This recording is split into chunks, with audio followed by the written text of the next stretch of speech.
Hello friends, ഇന്ന് നമ്മൾ നോക്കുന്നത് ഒരു ഡി പി സ്വിച്ചാണ്. ഡി പി സ്വിച്ച് നമുക്ക് ഗോൾഡ് മെഡലിൻ്റെയാണ് നമ്മൾ കൊടുത്തിരിക്കുന്നത്. ഡി പി സ്വിച്ച് നമ്മൾ കോമൺലി ഉപയോഗിക്കുന്നത് മോട്ടറിന് വേണ്ടിയിട്ട്, അതുപോലെ തന്നെ ടി വി യൂണിറ്റിന് ഉപയോഗിക്കാറുണ്ട്. പിന്നെ അതുപോലെ തന്നെ നമുക്ക് എക്സ്ട്രാ, അതായത് ഹൈ പവർ വരുന്ന സ്ഥലങ്ങളിലൊക്കെ നമ്മൾ ഉപയോഗിക്കേണ്ടത്. മെയിനായിട്ട് നമ്മൾ ഉപയോഗിക്കുന്നത് ഫേസ് ന്യൂട്രൽ കട്ടാവുന്ന രീതിയിലാണ് ഇത് ഉപയോഗിക്കുന്നത്. അതാണ് ഇതിൻ്റെ ഏറ്റവും വലിയ സേഫ്റ്റി എന്ന് പറയുന്നത്.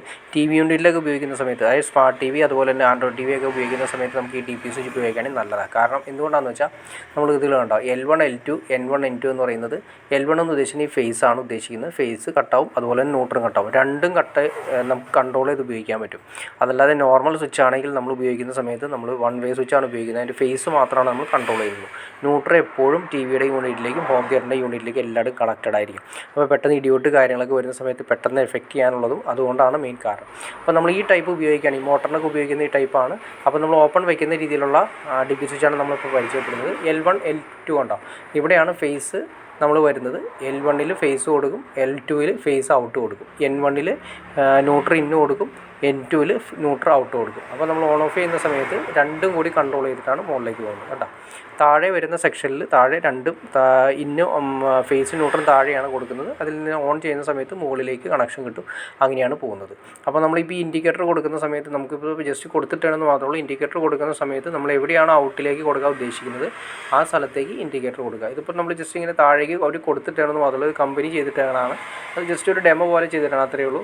അത് മാറ്റിയതിന് ശേഷം നമ്മൾ കൊടുക്കുന്ന സമയത്ത് L1 നിന്നും L2 N2 ആണ് നമ്മൾ ഇൻഡിക്കേറ്റർ കൊടുക്കേണ്ടത്. കാരണം നമ്മൾ സ്വിച്ച് ഓൺ ചെയ്യുന്ന സമയത്താണ് ഇൻഡിക്കേറ്റർ വർക്ക് ചെയ്യേണ്ടത്. അപ്പോൾ അതുകൊണ്ട് L2 N2 N1 N2 L2 N2 നമ്മൾ കണക്ട് ചെയ്യേണ്ടത്. അതിലാണ് നമുക്ക് ഔട്ട് നമ്മൾ ഈ പറയുന്ന ലെവലിൽ നമുക്ക് ഇൻഡിക്കേഷൻ കിട്ടുന്നത്. ഇതിപ്പോൾ നമ്മൾ ഉപയോഗിക്കുന്നത് ഔട്ട് സൈഡ് വയ്ക്കാൻ വേണ്ടിയിട്ടുള്ള ഓപ്പൺ വരുന്ന ഡി പി സ്വിച്ചാണ് വരുന്നത്. അതായത് പല സ്ഥലങ്ങളിലും നമുക്ക് പിന്നെ എ സിക്ക് നമ്മൾ ഉപയോഗിക്കാറുണ്ട്. ഇപ്പോൾ എ സി യൂണിറ്റിന് വേണ്ടിയിട്ട് നമുക്ക് സെപ്പറേറ്റ് ഒരു എ സി യൂണിറ്റ് വയ്ക്കുന്നുണ്ടെങ്കിൽ അവിടെ ഉപയോഗിക്കാൻ വേണ്ടിയിട്ട് നമ്മൾ ഈ ഡി പി സ്വിച്ച് ഉപയോഗിക്കുന്നുണ്ട്. അപ്പോൾ 32 amps എന്ന് പറയുന്ന സമയത്ത് അത്യാവശ്യം നല്ല രീതിയിൽ ആംപിയർ എടുക്കുന്നതാണ്.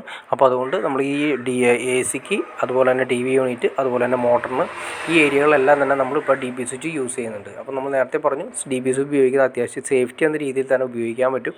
അപ്പോൾ ഇതിൻ്റെ ഇൻഡിക്കേറ്റർ വർക്ക് ചെയ്യുന്ന സമയത്ത് ഇൻഡിക്കേറ്റർ, അതായത് ഓൺ ചെയ്യുന്ന സമയത്ത് ഇൻഡിക്കേറ്ററിനോട് വേണ്ടിയിട്ടാണ് നമ്മളത് കൊടുത്തിരിക്കുന്നത്. ഇത് കമ്പനി നമ്മളോട് കൊടുത്തിരിക്കുന്നത് ഗോൾഡ് മെഡലാണ്. പല കമ്പനികളും മാർക്കറ്റിൽ അവൈലബിൾ ആണ്. ഗോൾഡ് മെഡൽ, അതുപോലെ തന്നെ GM, അതുപോലെ തന്നെ ആങ്കർ, അതുപോലെ തന്നെ ഹൈഫൈ, ലെഗ്രാൻഡ്, ഏത് ടൈപ്പ് വേണമെങ്കിലും നമുക്ക് മാർക്കറ്റിൽ അവൈലബിൾ ആയിട്ട് കിട്ടും. ഇത് തന്നെയാണ് നമ്മൾ മോഡുലാർ ടൈപ്പിൽ വയ്ക്കുന്ന സമയത്ത് കുറച്ചുകൂടി മോഡൽ വ്യത്യാസമൊന്നും ഉണ്ടാകുന്നുള്ളൂ. ഇത് ഔട്ട്ഡോർ വയ്ക്കുന്ന സമയത്ത് ഡി പി സ്വിച്ചാണ് വന്നിരിക്കുന്നത്. ഇൻഡോറിൽ വയ്ക്കുന്നത്, അതായത് നമ്മൾ മോഡുലാർ ടൈപ്പ് അകത്ത്, അതായത് മോഡൽ പ്ലേറ്റിൽ വയ്ക്കുന്ന സമയത്തുള്ളതിന് സെപ്പറേറ്റ്. ഇതുപോലെ തന്നെയാണ് ഫംഗ്ഷൻസൊക്കെ സെയിം തന്നെ, ഇത് തന്നെയാണ് സെയിം ആയിട്ട് തന്നെ, ചെറിയൊരു മോഡൽ വ്യത്യാസം മാത്രമാണ് ഉണ്ടാകുന്നത്. അപ്പോൾ ഓക്കെ ഫ്രണ്ട്സ്, നിങ്ങൾക്ക് ഇതിനെക്കുറിച്ച് ഏകദേശം ഐഡിയ കിട്ടി കാണും വിചാരിക്കുന്നു. ഇനി എന്തെങ്കിലും ഡൗട്ട്സോ കാര്യങ്ങളോ തീർച്ചയായിട്ടും കമൻറ്റ് ചെയ്യാനും മടിക്കരുത്, ഷെയർ ചെയ്യാനും മടിക്കരുത്, സബ്സ്ക്രൈബ് ചെയ്യാനും മടിക്കരുത്. തീർച്ചയായിട്ടും ചാനൽ സബ്സ്ക്രൈബ് ചെയ്യുക, ലൈക്ക് കൂടി ചെയ്തേക്കാം. എന്നാലേ നമുക്ക് ഇതുപോലെ ഇൻഫോർമേറ്റീവായി വീഡിയോസ് ചെയ്യാനുള്ളൊരു മോട്ടിവേഷൻ ലഭിക്കുള്ളൂ. അപ്പോൾ തീർച്ചയായിട്ടും ചാനലൊന്ന് സബ്സ്ക്രൈബ് കൂടി ചെയ്തേക്കാം, ലൈക്ക് കൂടി ചെയ്തേക്കാം. ഓക്കെ ഫ്രണ്ട്സ്, അടുത്ത വീഡിയോയിൽ കാണുന്നവർ ഓക്കെ.